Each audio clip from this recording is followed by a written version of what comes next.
Joining me now is NBC News chief foreign correspondent Richard Engel. Richard, what is the very latest on those ongoing talks about the latest batch of hostages? Will we see more released today? Are there more hang-ups as there were on Saturday? Well, it is starting to get a little bit late in the evening here, so it looks like there might be a delay, but as you know, watching this process, things can go right down to the wire. So it is not off, as far as I know, for the day. We still could see the hostages released today, although with every hour that passes, it seems less and less likely. But the big news is that, and taking some of the pressure off of the timing, is that according to Hamas, White House and Arab diplomats, multiple Arab diplomats, the two sides have agreed to at least a 2-day extension, according to Hamas, under the same terms as the previous agreement. So the previous agreement, the agreement now being extended, is that Hamas releases hostages, women and children, and that the Israelis release minors and women from Israeli jails at a ratio of 3 to 1. And that the releases are being facilitated by the Red Cross. And the initial number that the parameters of the deal were to get to 50 Israelis in these first 4 days, which are expiring right now, and 150 Palestinians.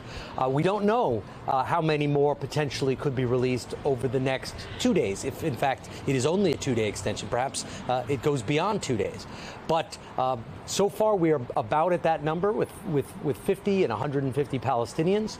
And now, if there are a 2-day extension, that obviously creates the opportunity for more hostages to be released. And it creates the potential opportunity for these talks to go elsewhere, to create a different kind of momentum. And that's certainly something that the mediators are hoping for. They hope that these talks, which are strictly on the hostages right now, can develop into a more lasting ceasefire, a more lasting agreement that if not ends this conflict, and nobody believes that this conflict is going to end, but at least gets us out of this current cycle and back to a long-term negotiating table. And Richard, you also spoke to the family of 4-year-old Abigail Edan today. Tell us more about that. So Abigail Edan was 4 years old. She had her 4th birthday in Gaza in Hamas captivity, an Israeli American, and was released. And like many of these Israeli hostages, they are being released to hospitals.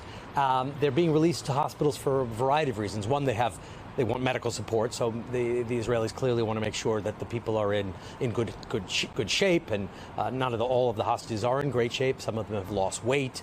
All of them obviously are traumatized from what they saw during the initial October 7th attack, and then we're talking about 50 days, more or less, depending on the hostage, of captivity.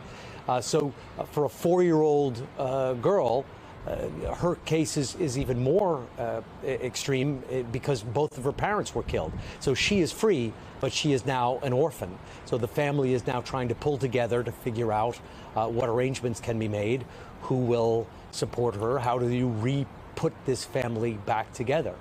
And it is not just her. We spoke with another family earlier today of another young girl, a 9-year-old, excuse me, a 13-year-old.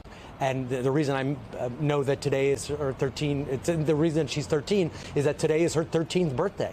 So the family is organizing a small party at the hospital, bringing a small group of an inner circle, friends, relatives. They don't want to overwhelm her. But her mother isn't there. Her mother is still in Gaza as a hostage. So you're having these family reunions. To call them bittersweet is a gross understatement. Yes, there's happiness because they are out of Gaza, and they are out of the immediate danger of being held by angry, dangerous gunmen.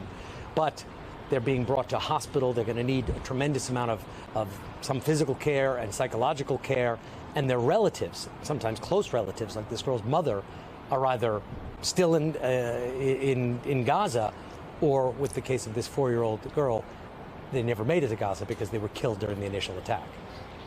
And Richard, I know you're going to be back with us later, but you just think of how they even told Abigail about her parents. She didn't even know. Richard, thank you so much. And joining us now is Jason Strazuzo, the spokesman for the International Committee of the Red Cross, which has been so critical in getting aid in and in bringing the hostages out. Jason, first of all, has the Red Cross been able to visit the other hostages as is required under international law and which was supposed to be part of this agreement? Such an important issue for the families. We know this. We know that they are going through emotional anguish, being separated from their family, knowing that they're being held. And also there's anguish over the fact that we haven't been able to visit them. And the answer to your question is no, unfortunately, we haven't been able to do these visits. We've been trying, we've been insisting directly with Hamas that we be allowed to visit, but the agreements to allow us to safely visit, safely for our teams, but also safely for those hostages, that's not in place yet. There are published reports that as many as 40 hostages may not be under Hamas control, and they may not know where they are. They might be controlled by criminal gangs or Palestinian Islamic Jihad, other groups. Well, what I can say about that is that we are in direct contact with anyone who we think might be holding hostages, who might have influence to be able to improve their situation, whether it's in-person visits, deliveries of medication, or releases directly.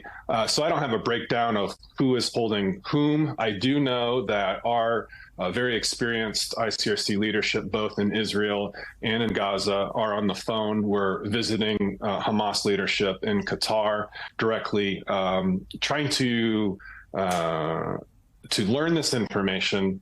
But I will also say that once we learn it, we wouldn't necessarily talk about it publicly. Our only goal would be to try to advance the humanitarian situation for those people. Has the aid delivery during this pause, and now we hear that there could be 2 more days of the pause, had the aid deliveries increased appreciably because there was that disconnect about whether they were getting past the Israeli lines to the north? They've increased, and then we could have different gradations of subjective opinion on appreciably or not. They've increased, and that's good news. The bottom line is, even with a small increase, the needs are so overwhelming. We've seen thousands of people during this ceasefire move from the north to the south. They felt like they had enough physical safety to be able to do that, and then to go to a location in Gaza where the Israeli authorities have suggested that they go.